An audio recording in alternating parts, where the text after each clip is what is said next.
Do you have a dyslexic friend? Are you dyslexic yourself? I would probably say you very likely know someone that has dyslexia. It's a lot more common than we think it is.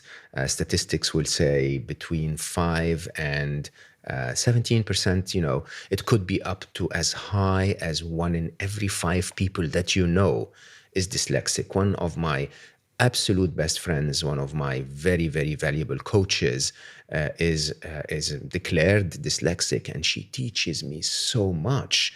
And I got interested in the topic. And so when I came across the work of today's guest, I was completely overtaken by it. I really needed to talk to her. So today we're going to be spending time with Kate Griggs, who is a social entrepreneur. She's an award-winning campaigner, and she is a best-selling author, all focused on the topic of dyslexia. She has founded a charity, a global charity, with the objective of alerting the world to dyslexia, called Made by Dyslexia, which basically is campaigning to show the world how brilliant dyslexic people are if they're given the right attention, so that they can go through the nuisances of dealing with the simple things that we need to deal with in school.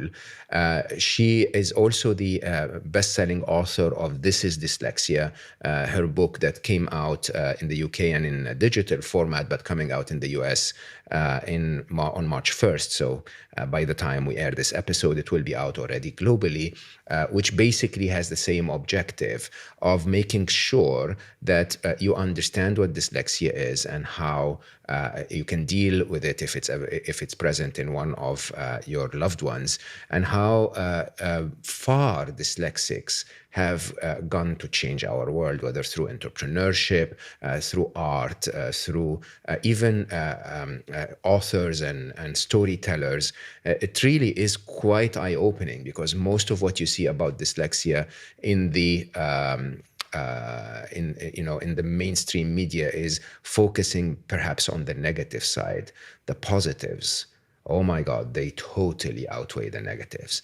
I hope you will enjoy this conversation today. It focuses on dyslexia, but it also talks about everything that we sometimes try to frame our kids into, which limits them rather than focuses on their strengths. I hope you will enjoy my conversation with Kate Griggs.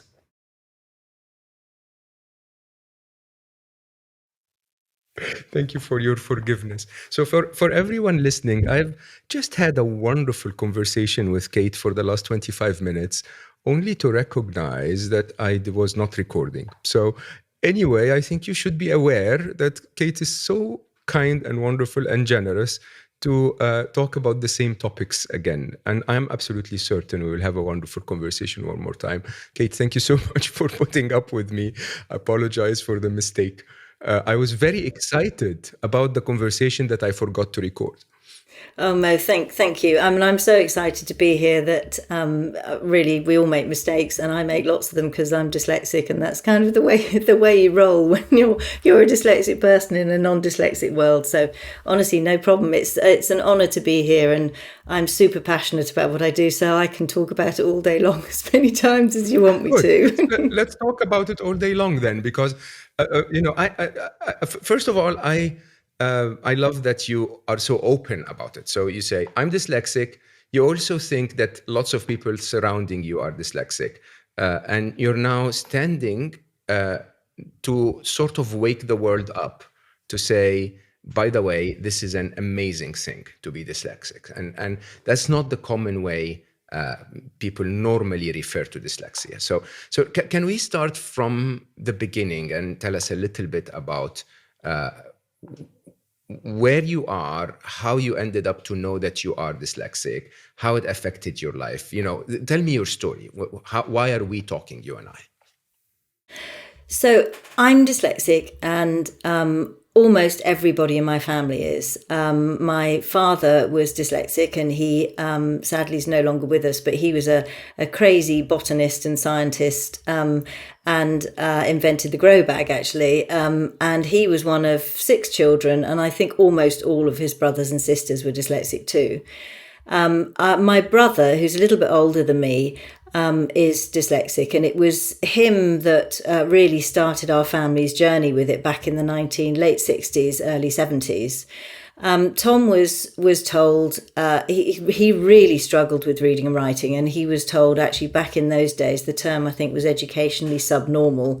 So he was pulled out of mainstream school, and my father, being the sort of determined to show that Tom was really bright and he wasn't going to have anybody saying otherwise, because he knew that there was something wrong with the education system, not his son.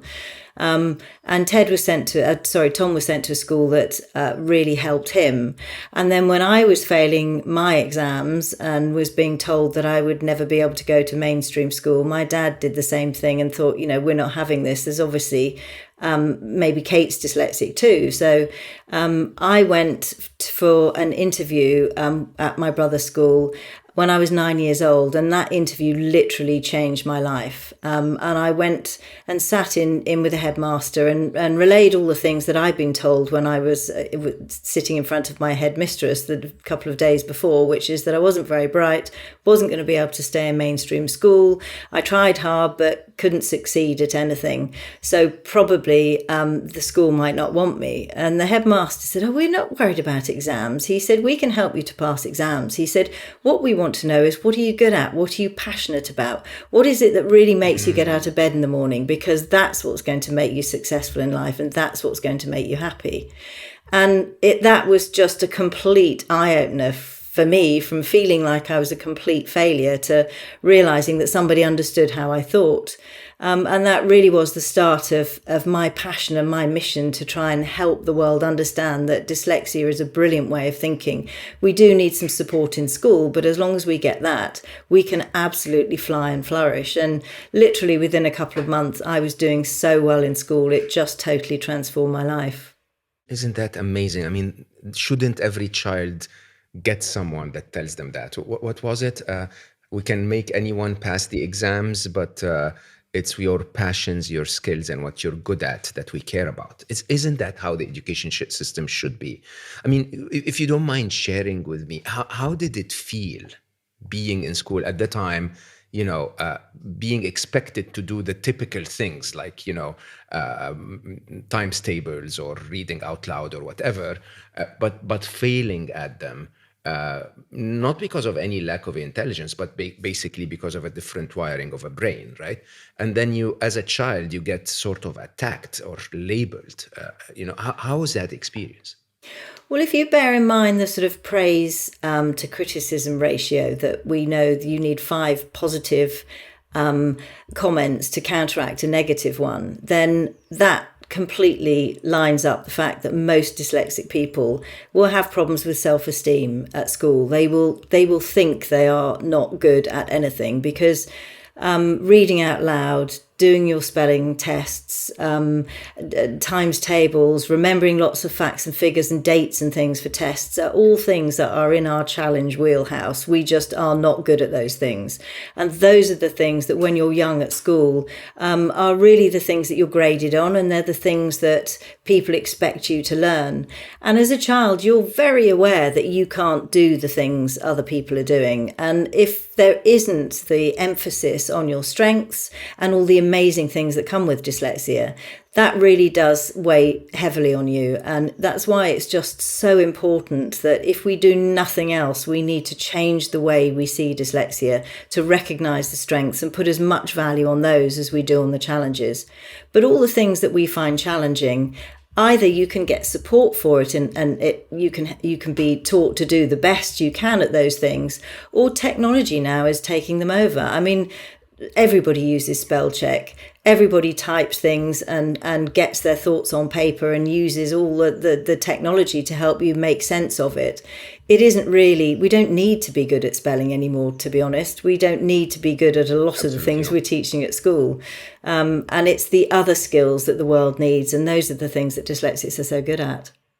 So when dyslexia is defined, if you don't mind me saying, I don't believe in this at all, but the common definition actually only focuses on the downsides. Basically, it focuses on an inability to read or inability to recognize symbols or numbers and so on and so forth. But you're saying that an appropriate definition of dyslexia also should include the strengths. So what are those strengths? So dyslexic strengths, I run a charity, founded a charity called Made by Dyslexia, and I have done a lot of work with psychologists and super smart people and thousands of dyslexic people too, to actually define what dyslexic thinking skills actually are.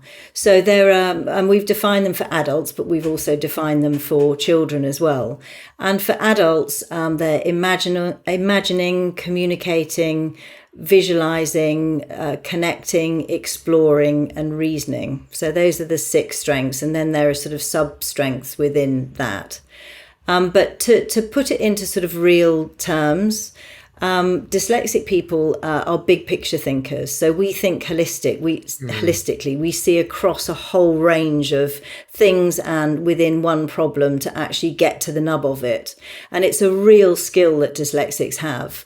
In fact, GCHQ, the British Intelligence Agency, who we've worked with, actively recruit dyslexic people and spies for the way that they think, because they can see across masses of information and get to the hub of it.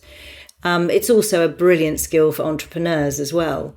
Then in terms of visualizing or thinking in a multi-sensory way, we tend to use all of our senses when we attack a problem. So, excuse me, it'll be, what we see, what we feel, what we sense, just what we hear, everything around something to help us get to a problem. It won't just be seeing things, or a solution rather, it won't just be seeing things in a linear fashion. And then I think dyslexics as well, one of the greatest strengths we have is as imaginers. So we're very good at seeing what could be, not what is. So that makes dyslexics very good at innovation. Again, entrepreneurship, 40% of entrepreneurs are dyslexic. So those sorts of traits I know it's an amazing stat, isn't it? If you think of most of the great entrepreneurs of our time, they're more than likely dyslexic. So Steve Jobs, Richard Branson, Nick Jones, who's the founder of Soho House, the Ingvar Kamprad, who started IKEA, all of them are dyslexic, and it's they seem to have an ability to see problems before others don't, and then find solutions to those problems, and that's what makes an amazing brand. So it's those sorts of things that really make dyslexics brilliant. But they're all soft skills. They're all the sort of right-brained feminine skills, if you like, that we don't really rate in education. Those are the things we don't put importance on and we don't measure, and we absolutely need to, because the world needs dyslexic thinking. This feels like a stab in my heart, to be honest. I mean, when you compare the skill to spell check versus the skill to be imaginative or a big picture thinker, and humanity values spell checking more than being a big picture thinker, I wonder who's actually not intelligent. I mean, in reality, this actually is quite eye-opening when you think about it. I'm one of my absolute best friends, and very frequently my coach, Sonia, who is she is dyslexic, and she tells everyone that she is.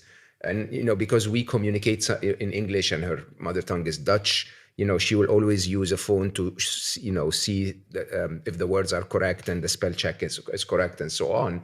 But she's brilliant, especially with what you're talking about, big picture thinking, the ability to tell me things that I've never thought existed, really, when I'm thinking about the problem. And sometimes so out there that it stretches my imagination to be able to actually follow. And I find that to be so much more important than writing a properly formatted letter with the right punctuation and the right spelling. Why is it that our education system started to shift in terms of its focus on the stuff that doesn't matter, making people that have the potential of becoming brilliant feel, what did you call it, subnormal? Education is subnormal. Yes, that was the 1960s term. It's a good one. Why is that? I think the education system was really created for the Industrial Revolution.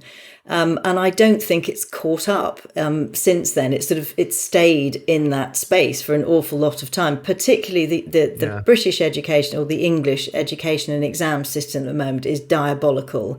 And we're working very hard to change that. But here's the thing that is so important, and it's why we are, as a charity and foundation, we're really on a mission to change this. We've done 3 pieces of research. We did 2 pieces of research with the global consultancy EY. And the first piece of research, done back in 2018, looked at dyslexic thinking skills, and it looked at the World Economic Forum skills for the future. And there was literally a direct match between dyslexic thinking skills and the skills we need for the future.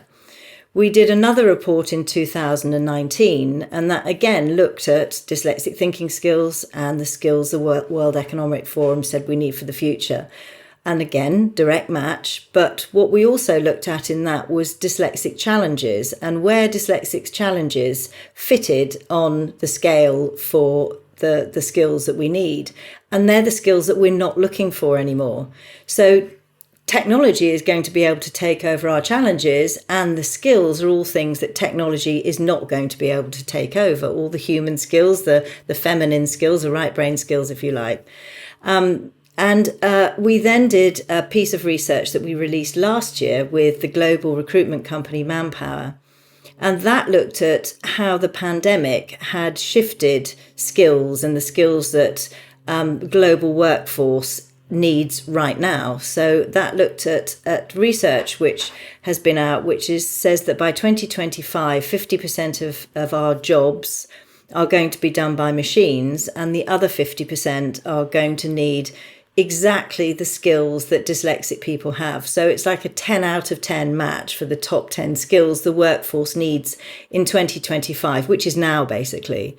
So if we don't change the way we see dyslexia, if we don't change the way that we are actually standardized testing these brilliant non-standardized minds, then we're going to have a real problem as a world.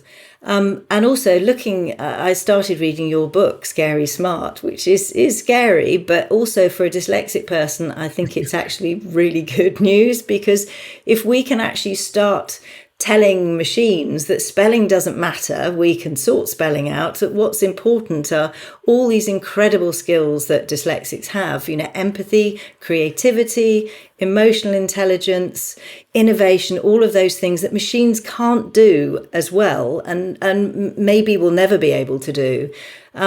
Then we're actually starting to value the right sort of intelligences. And I think just as, artificial intelligence is giving an intelligence revolution in the sense of what's happening in technology, I think we need to have a human intelligence revolution where we actually really look as a world, what is important, what does count, what should we measure, and what should we value? And dyslexia plays a massive role in those skills. So I'm with you 100%. By the way, I'm an engineer, and when I used to go to engineering school, there was this very strange rule that we had that basically said you can't use a scientific calculator until year 3, I think, of engineering school. So the first 2 years you had to use your brain, basically. And I have to admit, I was very comfortable with that. Math was always very, very, very simple for me.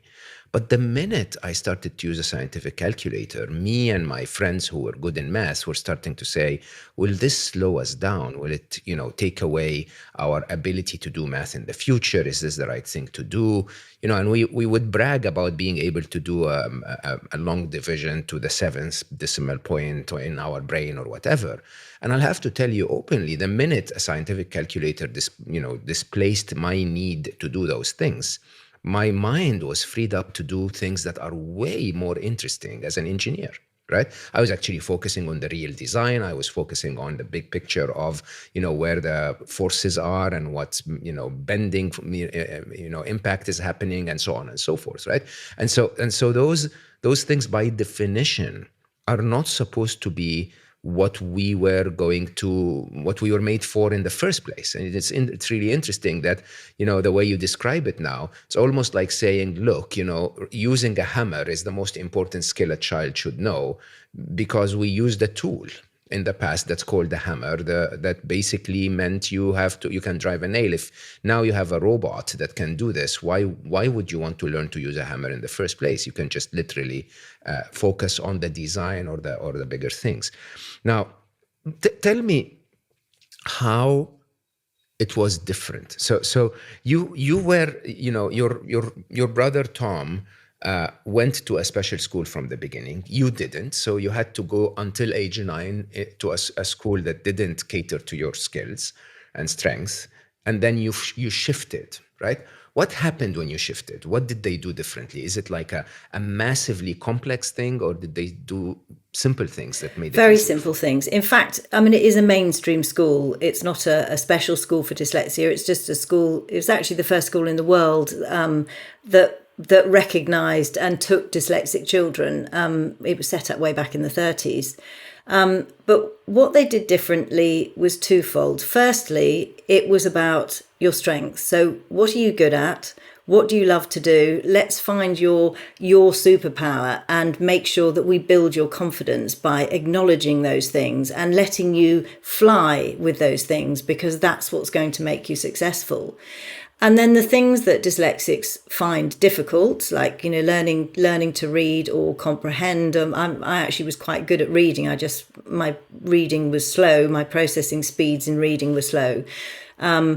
My spelling was terrible. So my maths, my times tables, I was very good at knowing what the answers were, but I couldn't tell you how I got there. And obviously maths is all about the process of recording, in education anyway, recording how you get to the answers.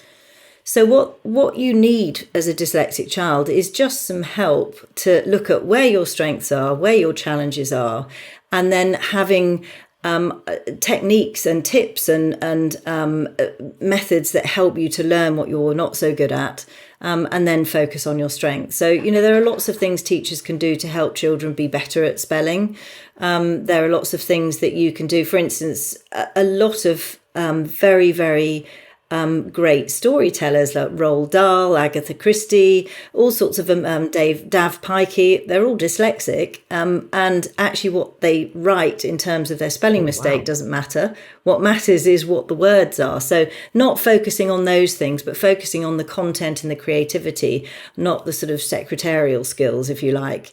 And applying those sorts of things throughout education are really, really important to do for kids. The way you describe it now, then I must be dyslexic. I mean, when I'm writing, I promise you, like at least 25% of the page is marked red by the spell check. Like I don't care what I'm spelling. And I write like a machine, right? I write so much, and it doesn't make any difference. I also, by the way, had that thing of, I know the answer to math, but I just don't really care to tell you how I got there. It's like, do you really need me? And I remember vividly as a child that my dad used to teach me to say, sort of slow down and explain it to the teacher when you're answering the exam. Because typically I would, get a very long algebra question by in the exam, and I would say A equals 5, B equals 7, and that was my answer. And my dad would go like, no, they thought you cheated, really. It's not, this is not a good answer. Would you, I mean, if you don't mind me saying, this doesn't only apply to dyslexic, it applies to everyone. Finding strength is the way we should treat all of our children, isn't it? I mean, I don't like social sciences. Does that count like a diagnosed issue? I mean, why is it that ADHDs or dyslexics are considered, they have strengths? We should focus on those strengths, right? I completely agree with you. I mean, if you look at any or almost any successful person, what they will do is they will focus on the good things, the things that they're good at. They'll do masses and masses of it, so they become an absolute expert at it, and they'll delegate the things that they're not so good at. And that is it's the success formula for success for almost everybody. For dyslexic people, it's absolutely essential, because the things that we're not good at, we're normally really, really not good at. And the things that we are good at, we're normally brilliant at it. So it is an absolute essential for dyslexic children, and dyslexic people, but it's actually good for everybody. And equally, if we could change the education system so we were placing more importance on all of the incredible things that dyslexics can do and making those things valuable, as I've said, those skills are actually the skills that the future needs. So it's almost as if dyslexia is pioneering the change and forcing the change that actually will be good for everybody. And I think that's the really, really important thing. And Mo, if you're not good at spelling, it's an almost given that you're dyslexic. And also engineers. Lots of engineers are brilliant dyslexic. So I am a proud dyslexic, everyone. There you go. Yay. I am horrible at spelling. I always thought it was because it's because English is not my native language. But I don't care. I'll just count myself dyslexic. Can I ask you, Kate? So when we were not recording and we were chatting before, you told me a beautiful story about how you started your mission. So now you have lots of research. You have your book, This is Dyslexia, which I think is amazing. I ordered it, but haven't received it yet. Out on March 1st, isn't it? March 1st in US, but it's out globally on March 1st, yeah. And then you have your foundation. And all of that was triggered by TED, by a conversation you had with TED. Would you mind sharing this with us, please? Sure.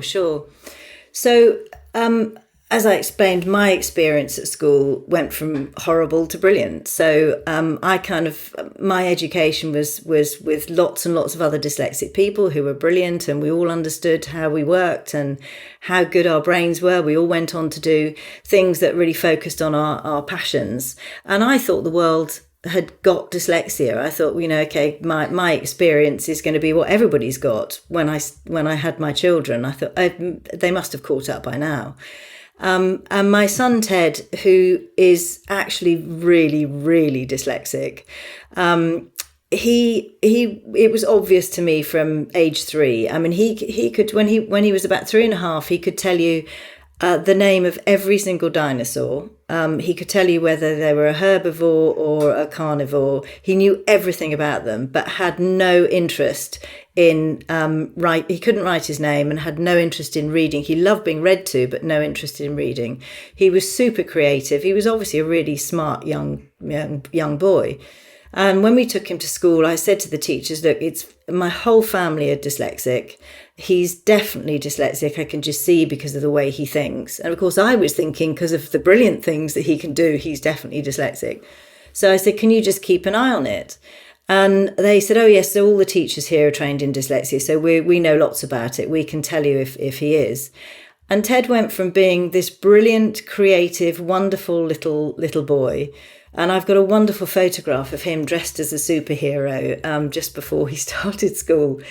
And he went from this wonderful, wonderful little fantastic creative person. And gradually, as the school he got more and more and more into school, he just really went more into himself. He was terribly unhappy. We couldn't get him to go to school in the morning. He just hated it. And I kept raising things with the school and saying, are you sure he's not dyslexic? Because he's not happy. He doesn't want to come into school. So something's going on. And they said, no, he's just, he's a boy. He's a slow learner. Boys take a while to catch up or for things to get going. And then one evening when we were putting Ted to bed, we read him his bedtime story, and this will make me choke up. So it's the second time I've told you, and I'm already choking up again. But Ted actually said to me, he said, Mummy, what can I do so I don't have to wake up in the morning? And I said, what do you mean, Ted? He said, I just don't want to wake up. If I go to sleep tonight, I'm happy. If I wake up in the morning, I've got to go to school, and that makes me unhappy. And it was so heartbreaking for my beautiful little boy to be made to feel like that at school. And I went into school the following day and relayed that to the teacher and said, look, I need him to be tested for dyslexia because this is what's going on, I can tell. And it transpired that nobody in the school actually had any training. They started telling me what was happening at school. I sat in on one of Ted's lessons. And it was just so obvious to me he wasn't writing anything the other kids were. You could see what was happening. And they just didn't have the knowledge. So I then trained in dyslexia myself so I could help Ted. And I realised that actually it's not mandatory for teachers to be given training in dyslexia, which is outrageous when we know that it's 1 in 5 children. So it's a huge number of kids who are sitting in our classrooms right now, brilliantly smart and not getting the support that they need. So that's really that was the pivotal moment in my life when I thought, you know what, I know what should be happening. I had that experience 35 years ago, and I am going to make damn sure that I change this. And that's really what motivates me. And as a charity, we've partnered with Microsoft and we've created free teacher training. And our mission is to train every single teacher in the world by 2030. We've aligned with the UN Sustainable Goals, and we are absolutely committed to making sure that every single school knows how to spot, support and empower dyslexic thinking. And we've had 2 million people so far have viewed our teacher training. They're videos, they're brilliant videos with 2 of the world's leading dyslexia schools. So that it has to change, that absolutely has to change. It's just totally heartbreaking what you said about Ted, honestly. And I don't think any parent should ever let that go. I mean, I can recall how many will, I can imagine how many will sort of go like, no, you still have to go to school. Come on, toughen up, you can do a little better than this. While in reality, our children are just special. Every one of them has a skill that needs to be nurtured and has a weakness that needs to be taken care of. It's just what it is. And I think it's stupid that we allow this to happen. At the same time, I commend you. I mean, that's amazing that you're so, I think you're taking that, you know how the tiger mother who will protect her children by all means, now you're protecting everyone's children's, because honestly, I think this needs to stop. It needs to be, the awareness needs to be there and the skill needs to be there. Let's shift so that we close on the high, right? So difficult childhood, if not taken care of, it becomes even more difficult, but when it's taken care of, you've mentioned some brilliant innovators, brilliant authors. What's the upside of dyslexia? What's the upside? I mean, I say dyslexia, but I also mean anything that you take care of when a child is not the mold. It doesn't, the child doesn't fit in the mold. There is always an upside, but let's use dyslexia. What's the upside? Where can our children, the 1 in 5, go if we actually gave them the proper attention? Well, arguably, the 1 in 5 can go anywhere they want to go because we know that they've got exactly the skills that the future needs. But I think that the places that dyslexics really, really excel are anything to do with communication. We're brilliant storytellers. I've mentioned some fantastic authors. But we can be brilliant salespeople or brilliant journalists or brilliant TV presenters, all of those things that involve telling stories. And it's important that we don't focus on spelling mistakes, but we really focus on content and the incredible messages that dyslexic children can give to the world. So, I mean, I would consider one of my dyslexic strengths is communicating. And very much getting to the nub of a story and knowing the key things that people need to know about that. And that's something that I've put very much across in the book, so other people can kind of follow the success formula and really understand what dyslexic thinking is. But entrepreneurs, we know, I mentioned earlier, 40% of dyslexics are entrepreneurs.